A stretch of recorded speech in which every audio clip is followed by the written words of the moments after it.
Hey guys, um, welcome to a new special free time with Gino. This is and Toddy, of course. Toddy just got back from the vet, so she's a little excited right now. Calm down, calm down, calm down. Hey, calm down. Hey, calm down, calm down, calm down. Hey, hey, hey. She wants to be the star, obviously. This is gonna be a special one because what the fuck is wrong with wrestling, y'all? Not just AEW, not just WWE, just wrestling in general. What is going on? Like, I don't, does none of this make sense to me right now? Like, the AEW show, and it's not me hating on AEW, because sometimes WWE pay per views end way too anticlimactic, and finishes are weird, and the ending, the shows are fucked up, and, the writing's weird, and it's just gotten bizarre, and WWE likes to do the same finishes and same distractions and same crews and same this and same that over and over and over and over again. And it just doesn't work. They're complaining about fans not wanting to go to WrestleMania, not wanting to pay these ticket prices. Well, first off, you are pricing yourselves out of having fans. Wrestling is for blue collar people. That's why AEW has a price ticket price that they have, and people want to make fun of AEW. That's one thing I'll give AEW credit for. They actually price their product for their fans. They know their fans for the most part of the working class people. They're not the millionaires that TK is going after and trying to get these $10,000 tickets to WrestleMania for 2 days. That's just for a ticket. Then you got to get your flight over there. You got to get your hotel. You got to get your food. You got to get how you're going to get to the arena, how you're going to get back from the arena, how you're going to get to the hotel. I mean, back to your airport.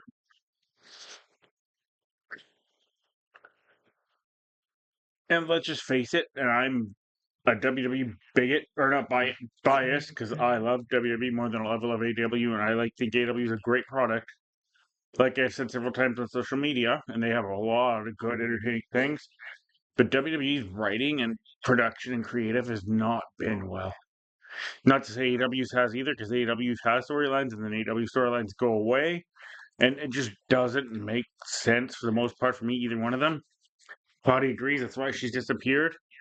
And I love wrestling, and I'll never stop watching wrestling, but wrestling is getting very, very, very hard to watch at this point in time from both companies because a lot of stuff makes no sense and then makes sense and then makes no sense. There's no in between with either company. There's certain stories that go and go and go and go and just don't end.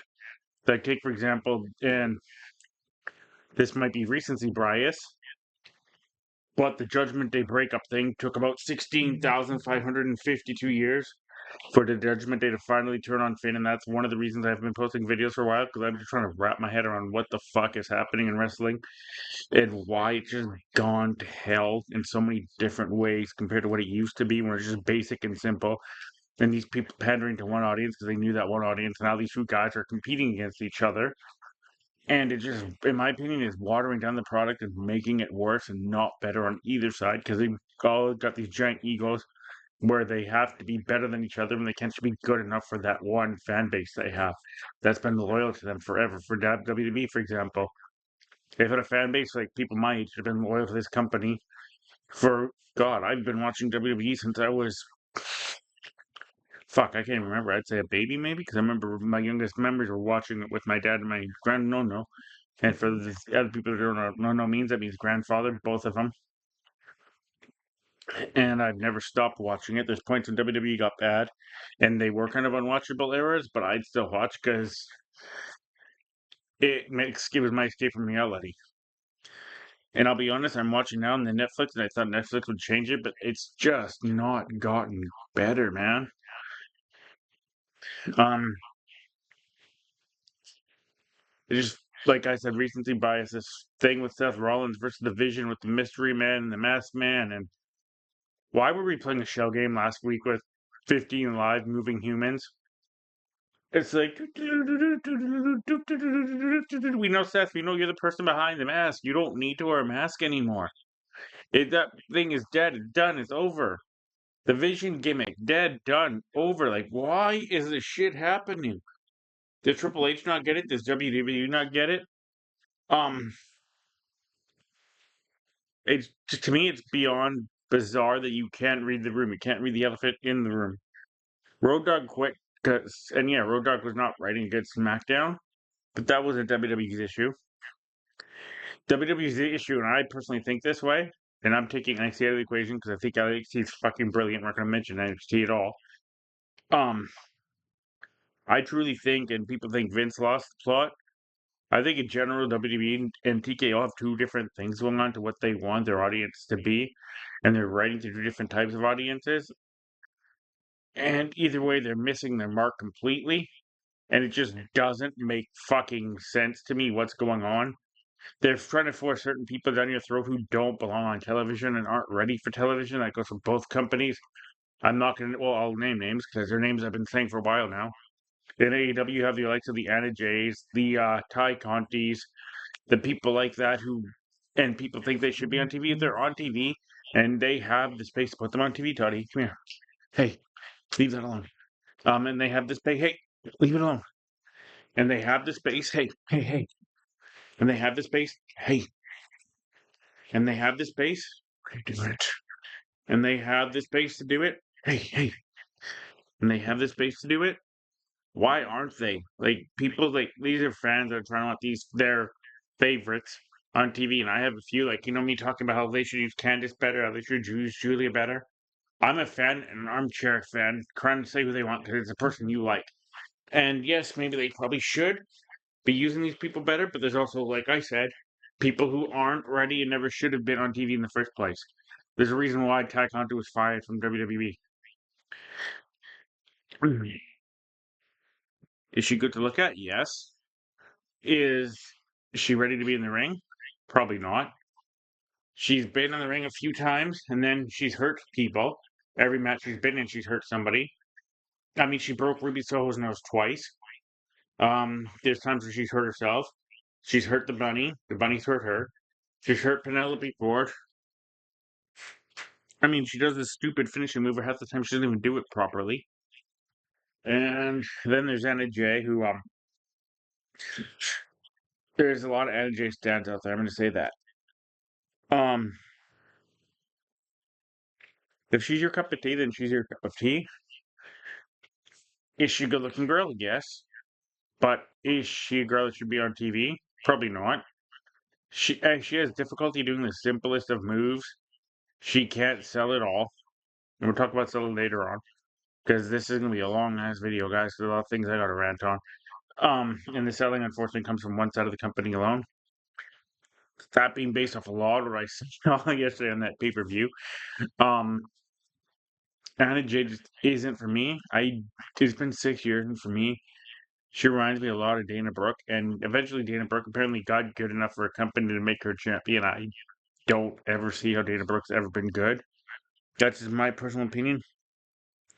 Dana Brooke is that annoying friend you had in high school who just thinks they're good and they're not good. But hold on, guys, I got a little thing here.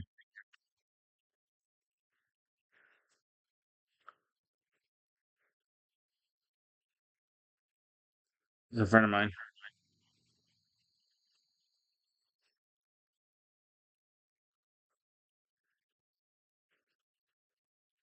Um,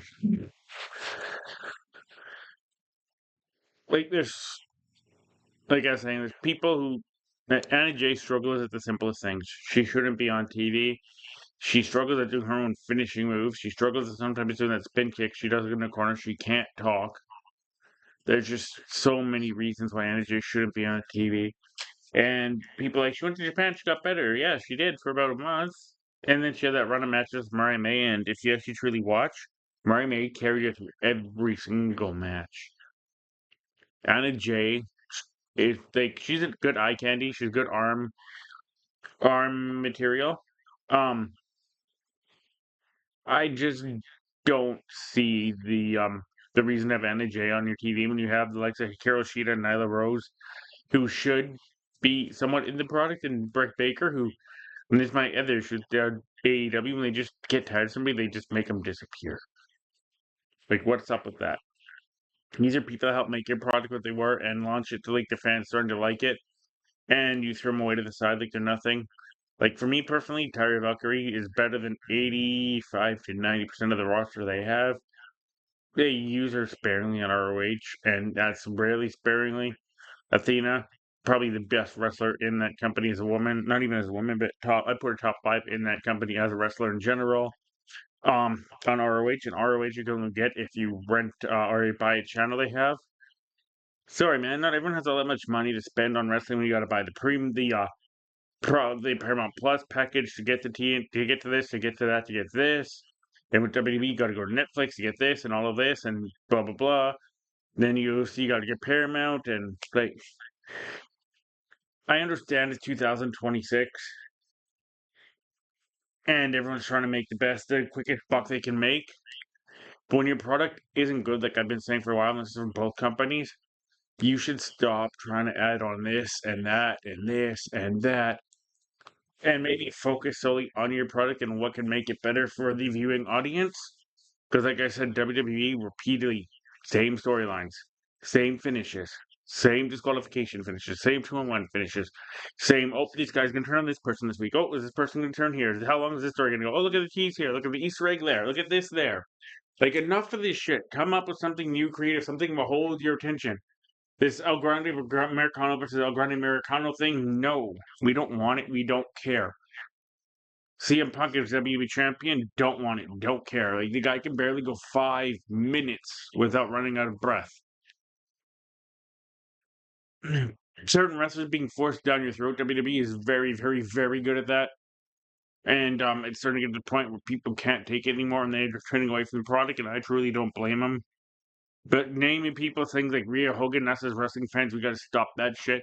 It's not our fault that WWE has pinned their franchise to people like them and have allowed them to get to the place where they are, where a year ago everyone loved them because that was their person.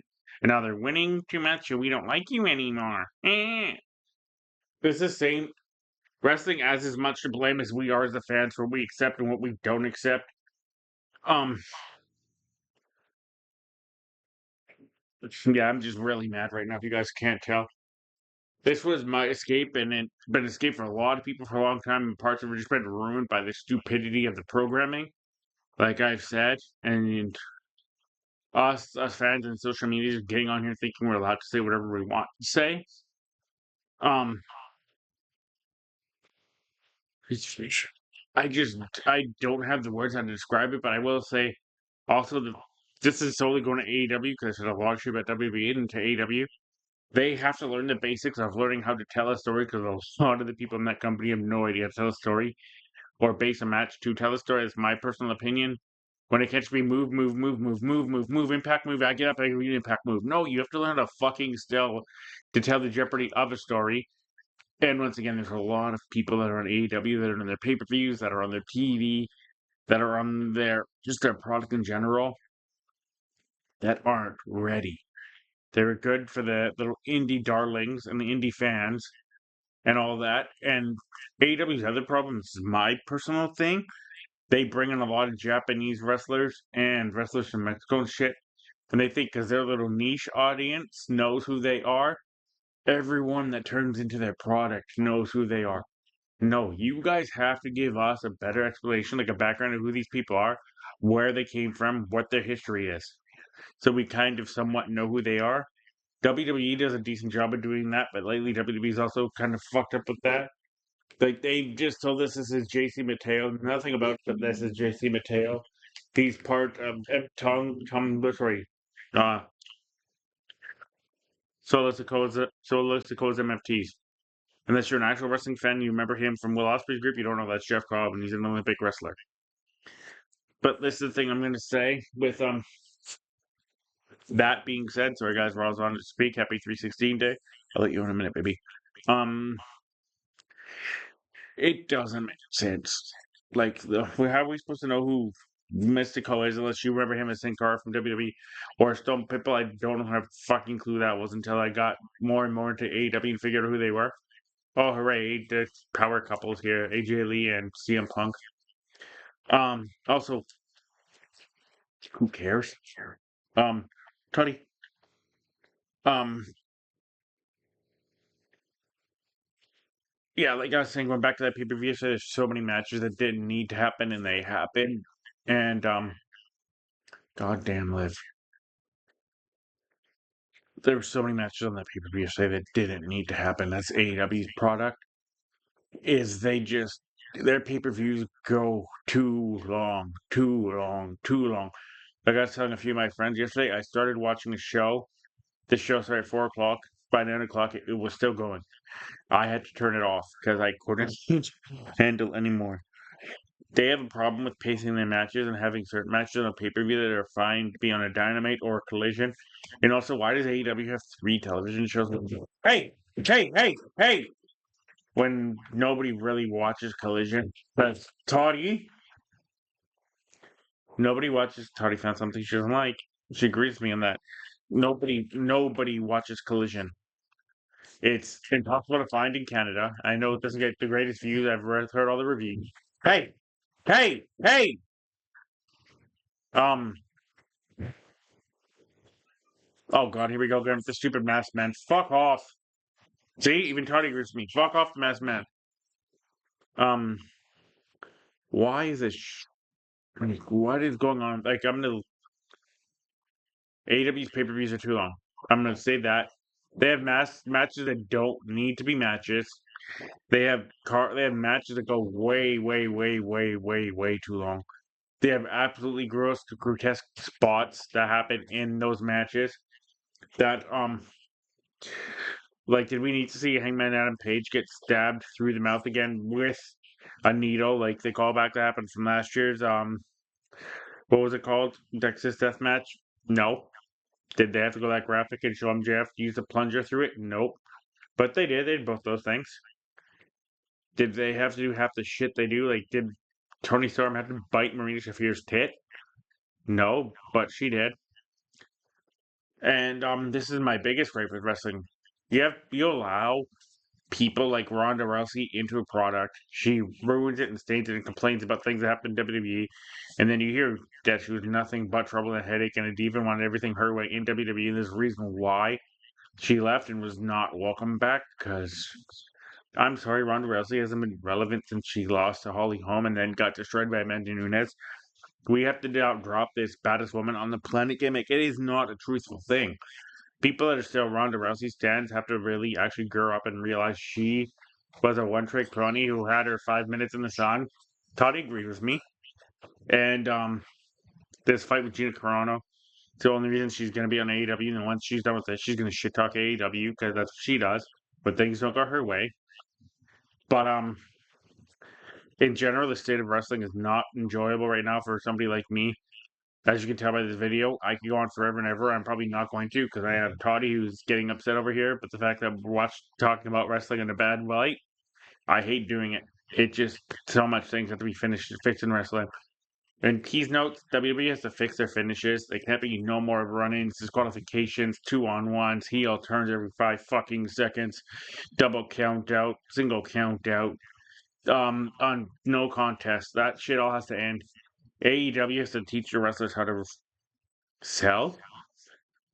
Actually, be able, for the most part, some people be able to tell stories. There's a lot of people in the company that can't tell a story, and they have to do a better job of telling us why we should care about these wrestlers instead of forcing the same 7 people down our throats repeatedly. Um, and AEW definitely has to cut down on their pay-per-view times. 8 hours is not an acceptable length for a pay-per-view, man. On that note, guys, I'm going to go try and enjoy Raw. We'll have a video in a few days here again, but I just figured I'd get on here and give you my quick little things about why I think it's wrong with wrestling at this point. And this we head up to YouTube in a little bit. All right, bye.